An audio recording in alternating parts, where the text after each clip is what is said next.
Yo, what's good, y'all? In today's video, I got to how to make combat abilities slash skills, in Roblox and stuff. To pretty much just to give you guys a or a brief description or a brief summary. This video is going to be an informative video. I'm not necessarily showing you how to make something specific like how my other videos I show you how to make, um, Gojo's Hollow Purple or, Yuji's Black Flash or, Naruto's was saying like it's not like that.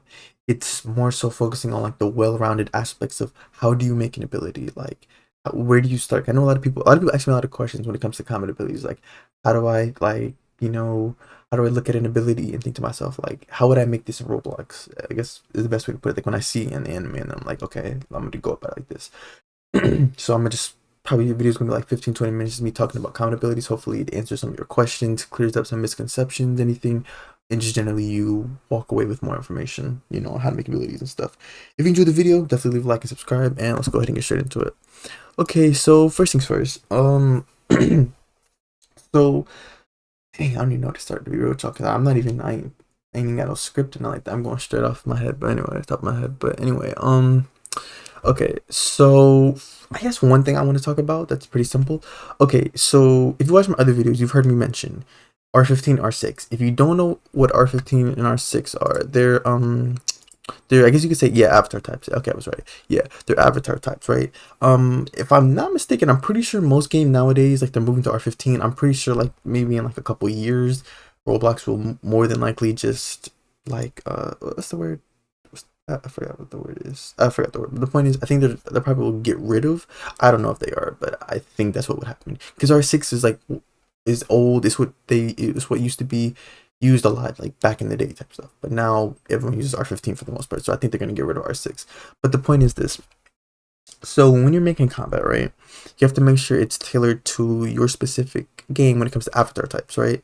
So for example, if your game is R6 or if it's either R6 or R15, you have it pretty simple. Now if it's player choice, like as in the player could be R6 or R15, you got some work to do, right? Because there are some differences. So let me insert an R6 model and then an R15 model, and let me show you guys what I mean. So if I click the rig builder and then I insert a regular R15 rig and then insert a R6 rig, I'm gonna show you guys the differences. Now, yes, they look the same, but if you open them up, you'll notice a big difference. R15, whole bunch of parts. R6, barely some, right? So the difference is R15, it's more detailed. Like instead of with R6, they just have left arm, right arm. No, you go to R15, you have left upper arm, left lower arm, left hand, and vice versa for the right side. And then you got left lower leg, left upper leg, and left foot, and then vice versa, of course, on the left side, I think. But you guys get what I'm saying, right? And of course, human and root part and head is the same, right? But yeah, so it's a difference and stuff. So you have to make sure your combat is tailored to that. Like for example, if you're making a combat system and you're using touched, like you want to make like if you're trying to see like okay, when the player is attacking, they're currently attacking, they're using an ability, a skill, whatever, right? And they're trying to hurt someone, right? You can't just say like if your game is R6 and R15, you can't just say you can't just set up a function that says left arm dot touched. You would need to set up a function that would check to see if there are R6 or R15. And if you don't know how to check like via using a script, very simple. I guess I'll show you guys an example real quick. So if you wanted to check to see if a character was R15 or R6, here let me set up a basic function for y'all. So if I were to set up a basic function, you guys don't have to like write this down or do this, but so if I set up a basic function for when players join the game, if and then for when their characters are added, right? And then I want to check to see if there are 15 or R6. I mean, I feel like there's like there's a property or something I could really check to see, but a nice simple way, you could use if statement. You could just search for something that wouldn't be in the other thing, right? Like for example, in R6 has left arm, but R15 does not have left arm. They have three parts of the arm, but none of them are named that, right? So you could simply just say if character find first child. Um, you could say so if character find first child, let's go with torso because R15 has upper and lower torso while R6 just has torso. So let's say upper torso, right? If character find first child upper torso, that means it's R15. So we could say print character is R15, right? But then if they don't, you can say else if character find first child torso, which means they just have, just regular torso, which would mean that the character is R6, right? So let's say you'd be able to check to see if they're R6 or R15. This also plays into animations as well, because you would also need to use this if your game you have R6 and R15, and then animations, because animations, if you don't know, animations only work for R15. It's either or. It's not like there is no universal animation that works for like R15 and R6. The animations work for either R15 or R6 if you don't know how to switch between the two. So let me open up animation editor real quick. So if I open up animation editor and I click on one of the rigs, create an animation clip, right? Also, I'm gonna drop some tips real quick. I don't animate, so please don't ask me no questions about animating. I don't animate nothing. But anyway, so if you wanted to import any animations, you would go here, from Roblox, any animations you currently have saved, right? Or if you want to import it from a file, you would go right there. When you want to save it, you would just do there, right? Boom, publish to Roblox, and you get your ID and everything, create new. Now, here's one of the things I wanted to mention. Setting an animation priority. Animation priority is very, very important for when it comes to combat scripting, right? Because if you don't set the animation priority correct, if you don't set it to the right one, it's gonna glitch and it's gonna look weird. Like for example, if you have a punch animation and you have it set to core, it's gonna glitch. I don't really know exactly how to really describe it because there's no guarantee it's gonna be the exact same thing for each animation. The point is, it could experience issues such as the animation being cut off, it plays half the animation. It looks weird, it doesn't look exactly the same as when you look at it, in animation editor and stuff. The point is, make sure you're setting your animation priority correctly. Now to explain them real quick, core is what's it called? Core, I believe, is it's basic movements. If you're just walking, for example. I know that may sound confusing because there's core and movement. I know it sounds a little confusing, but with core, it's you're walking. To clarify, movement is more so if you're doing crouching, you're crouching, you're crawling, you're running. That's movement and stuff. Core is more so for walking. Then of course idle, self-explanatory. If the player just stands still for a couple seconds, minute, whatever, starts playing idle animation, And then with action, the way with action works, so there are 4 different types of action priorities, right? And then they go in order.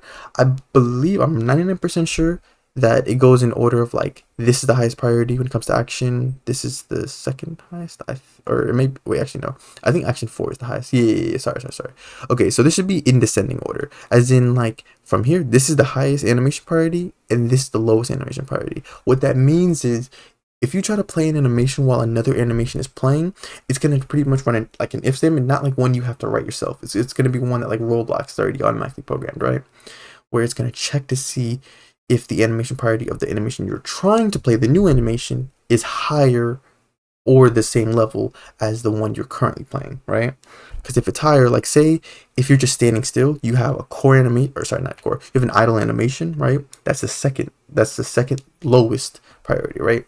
But if you're trying to play an action animation, it's two priorities higher. So it's gonna play that. It's gonna overwrite it, stop playing the animation, then play that one. And then of course when that animation finishes, it's going to return back to idle. So yeah, hopefully I explained some things with that. Yeah, I think pretty much that's it for the animations and stuff. Okay, so actually no, I will leave a rig just so I can just test. So I can show you guys. Okay, so when it comes to finding animations, sound effects, regular effects, VFX, and stuff visual effects, just putting that out there. If you're just a scripter like me, you don't animate, you don't make models, Blender, none of that, then I got y'all, right? Because I just want to go ahead and put something out there. Okay, just have to check real quick. But anyway, just to go ahead and put this out there. None of my videos I have not well, I made a couple animations, but for the most part, 99% of the animations, not mine, got them from the toolbox. And the sound effects are all what's it called? Definitely all from the toolbox. Said if it was not making no sound effects. So simply go to the toolbox, right? You're gonna go to models, type what you're looking for. A lot of people be asking me a lot of questions. You guys see how you guys see how I've been searching stuff up and stuff, and you'll notice that a lot of stuff is from videos. By the time you're watching this, you'll notice it's from videos that I've already released and stuff, right? So you just search up simply what you're looking for, but make sure you're searching in the right well, these are categories, but I guess you could say the right type, I guess. Or well, I'm gonna call these a category because it is a category. So if you're looking for sound effects, go to audio. If you're looking for models, well, pretty much literally anything else, then just stay in models, right? Like, for example, if I was looking for Gojo hollow purpose sound effects, I'm gonna type Gojo, and please, guys, let's please use common sense when we're like, because some people literally type one thing, they'll type Gojo, Now, yes, you see the VFX, but like some people would just type this, they won't see, like they'll search up one thing, they can't find it, and then they'll just give up. Like, guys, please, like, just, you know what I'm saying, just type multiple things. If it doesn't come up, try Gojo hollow purple, or take out Gojo, try hollow purple. You know what I'm saying? Because you see, I get different options and stuff. Try out different things. Don't just search one or two things and then call it a day. If you're searching multiple things, you still can't find it, of course, leave a comment on a video and I got y'all. If it is for my video, of course, right? And as models, same thing applies to audio. Like, if I wanted to see something like, I don't know, like a death sound, for example, like if I was making some system like something that like involves with like when a player dies, then you just type that, preview the sound. When you like the sound, insert it, and then put it into either the script or the sound service, wherever it is you want to put it, right? So yeah, that's how you get sound effects, models, whatever, right? Visual effects, to clarify. But yeah, okay, and now I'm gonna talk into the scripting, right?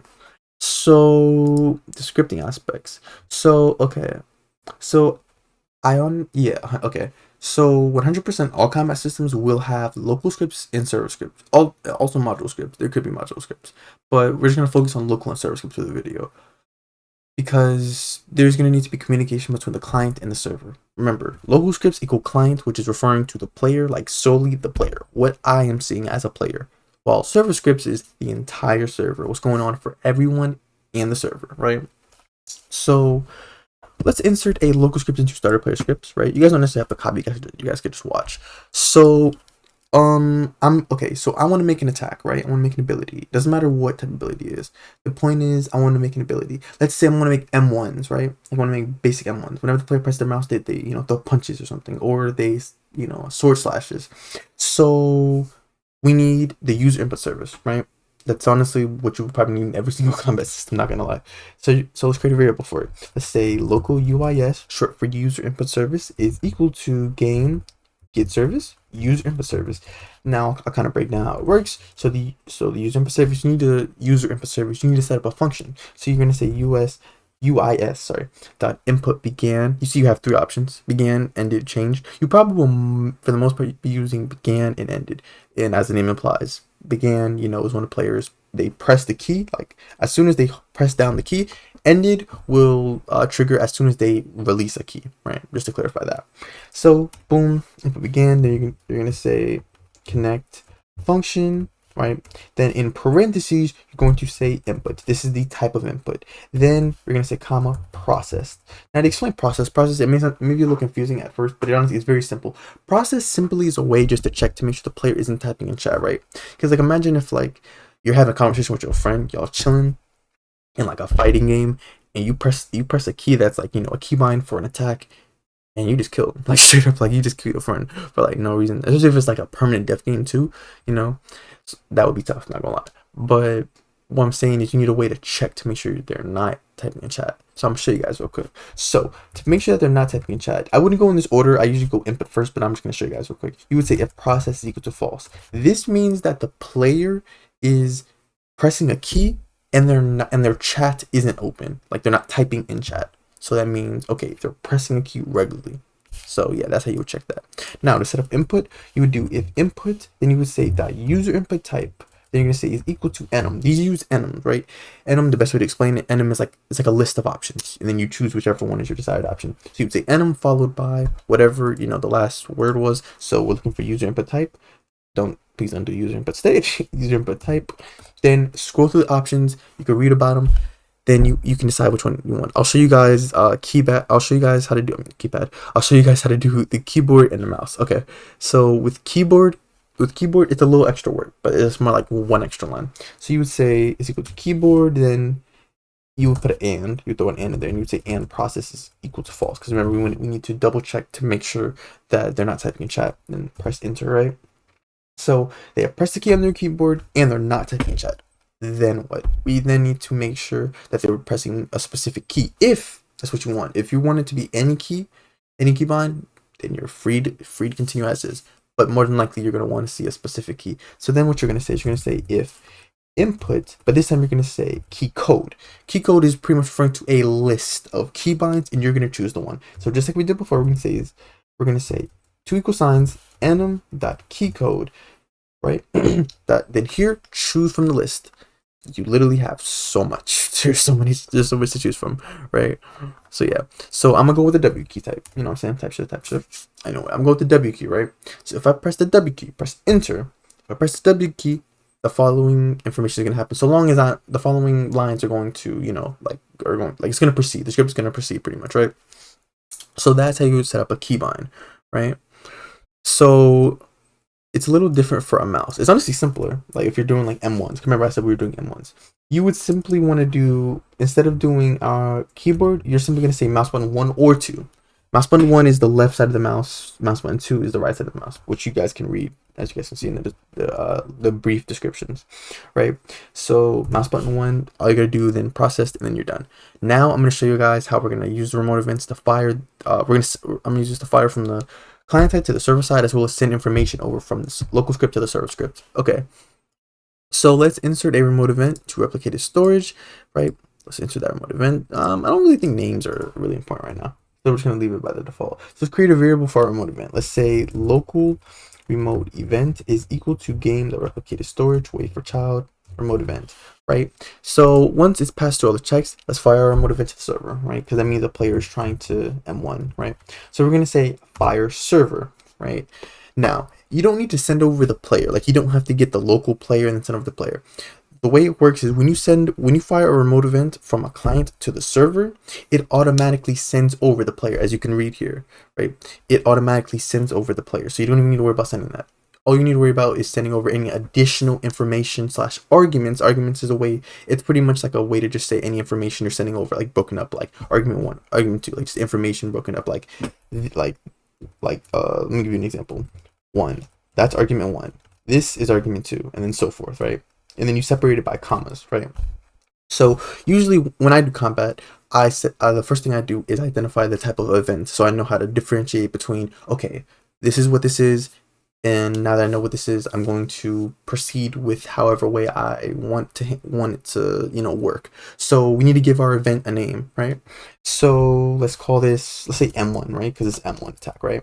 So we're gonna say M1. Then let's say if there was some additional information we wanted to send over. Let's say our M1s for some reason involve the player's mouse position, right? We need to get the player's mouse. Okay, so for that we need to get the local player. We do need to get the local player for this, right? So let's say local player is equal to game.players, the local player. This is a side note, not really relevant to the video, but kind of at the same time. You cannot get a player's mouse position, nor can you use user input service. You cannot use the user input service on server scripts. You can only get the player's mouse position and use the user input service on a local script. Please don't try to do that. But yeah, it literally won't work. But anyway, let's get the player's mouse position. So let's say player. We're going to say get mouse. Just to explain some things real quick, this is how you retrieve the player's mouse. Hit is how you get the C frame, right? That's how you get the C frame. Do hit, then position. That's how you get the vector 3, right? Or if you want the look vector, whatever one you want, right? You could also do target. Target is how you get like the object, the object. Like if a player has their mouse over a specific object, a part, another player, stuff like that. So yeah. So we have the name of our event, and we're sending over an argument, right? So you could technically say this is argument 1, this is argument 2, but you kind of want to treat them differently, because since this is more so, okay, this is like clarifying what it is I want to happen. This is the information you're sending over. So we more so want to say this is the event and this is argument 1, if that makes sense. So let's head on over to the server script. We can delete all this. We're going to create a variable for the remote event, and then we're going to set up a function. We're going to say local remote event is equal to game.replicated storage, wait for child, remote event, right? Then I am going to say remote event that on server events connect function in parentheses put PLR just for the player. If you guys read down here, you see how it already says player right there because it automatically sends the player over. So press enter. Then remember we need to add the event type and the argument. You need to specify, right? So player, because remember player is automatically sent, right? You can't see it, but it's automatically sent, right? So but we need to do the event type M1. So we're gonna say event type, right? Comma separated by commas. Then for the the first argument, we're getting the player's mouse position, so we're gonna say arg1, short for argument 1. All right. So I'm gonna say if set up an if statement. I'm gonna say if event type is equal to quotation marks M1, enter, boom. Then the following is gonna happen, right? The following thing is gonna happen. So here you would have like your animations, you know what I'm saying? You would have like you set up an animation track, you would say like local AT is equal to instance.new animation. I mean, there's multiple ways you can set up an animation. I usually just put the animation inside of the script, but it's up to you guys. So you could say like, you know, or sorry, not AT. You could say like local animation. I'm just show you guys an example. You can say like animation, then animation ID is equal to RBX asset ID colon 2 forward slashes, then you would put your animation ID, right? Then you would set up an animation track. You would say local AT is equal to, oh, I forgot, you need the player's character. So you would also need to set up a variable for the player's character as well, because I usually put this at the beginning of the function because more than likely, if like you're gonna need the character more than likely, so you could just really put it up here. So you can say local character is equal to player dot character, and then for the animation track, you know, to play an animation, you need an animation track, right? You don't play an animation, you play an animation track, right? So to set one up, you're gonna say character dot humanoid load animation. Okay, I spelled that wrong. Animation, right? Wait, hold on. Really, one of my keys is a little. Okay. Anyway, got distracted. Anyway, so we're gonna say load animation. Then you would throw your animation on here, right? You would say animation, boom. Then you would say AT play, right? And then your animation will play. Now you could do other things to the animation. You could where is it? You could adjust the speed. You could adjust the speed of it. You could stop the animation, right? Like especially after like I don't know a certain amount of time, you could do that, right? Or you could also delay when the animation starts in the first place, right? So when animation starts playing, you're beginning, you know, the animation sequence. You wanna know if the player makes contact. You could say character. If this was R6, we could say, you know, character left arm dot touched connect. Sorry, connect function. Again, it also or I don't know if I mentioned this. It depends what it is you're trying to do. Because keep in mind, attacks are different. Like if you're doing M1s or punching people and stuff, then you can use touched. But if you're doing things like projectile attacks, like fireballs, guns, you know, bullets and stuff like that, we use raycasting. That you can use raycasting, right? But with this, you would say if hit dot parent, you know, find first child humanoid. Here's how you check to, you know, make sure it's either an NPC or a player. You know, humanoid. Then you could say hit dot parent dot humanoid. The human, if you wanted to instantly kill the player, you could say health is equal to 0. But if you wanted to just take away some of the health, you could say less than equal to then the damage amount, right? Now here's the tricky thing with this, right? You may notice if you try to do this as it is now, the player will still somehow die or they'll take more damage than they're supposed to. This is because the way touched works, like even though you're technically only touching them once, as long as your player is moving and their player is moving against each other, kind of brushing up against each other, it's going to count that. It's going to trigger the function every single time. So even if you just walk past the player and you touch the arm and stuff, it's probably going to like count as touching them like 3 to 5 times. So what you need to do is use a table. So you could create a table. You could do this 2 ways. You could say can attack or can't attack. So, like if you wanted, say if you just wanted like okay, a player has, if you want to go the safe way, you want to say, okay, people are only allowed to damage 1 person per attack, which honestly, in my opinion, makes sense. If you're talking about M1, that honestly makes sense. So you could say local can't attack is equal to special brackets. This is how you set up a table, right? And then you could say and not, which means and like the following information cannot be true. You're gonna say table.find can't attack, the name of the table, right? And then you're gonna say character name, or actually no, probably best to do player name, right? So this means that the player's name is not inside of that table. I mean, yeah. As long as the player's name is not inside the table, then they can attack, right? So what you're gonna do is you're gonna say, then you're going to remove the name from the table. The table dot remove, can't attack, comma, table dot find, can't attack, player dot name, right? And then you're gonna damage them. Then you're gonna wait. You could do like you can wait 0.1 second, 1 second, 5 seconds, whatever you want.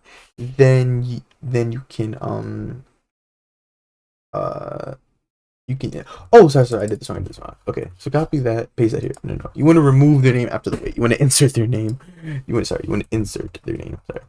So can't attack player dot name. You want to insert their name right after that if it checks out, and then just like that you would have damaged the player, right?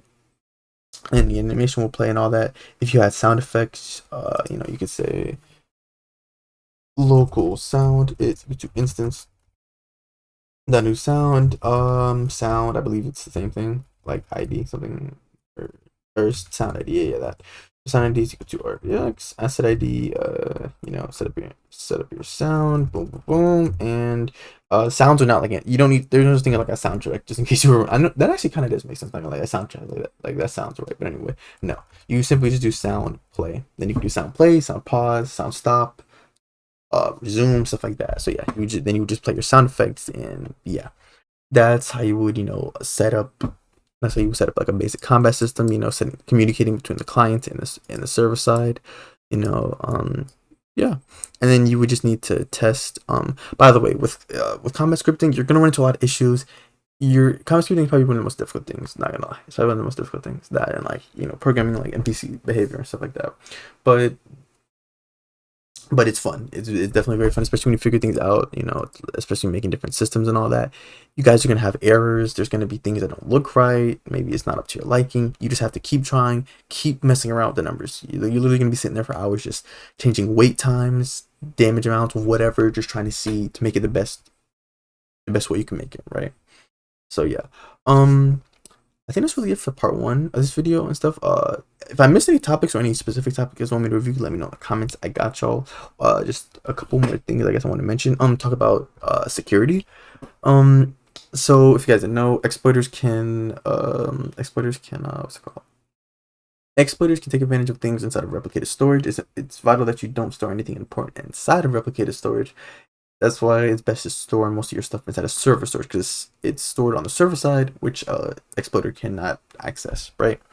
So that's why it's best to just store mainly remote events inside of replicated storage, or generally things that aren't important if a exploiter was to get their hands on it, right?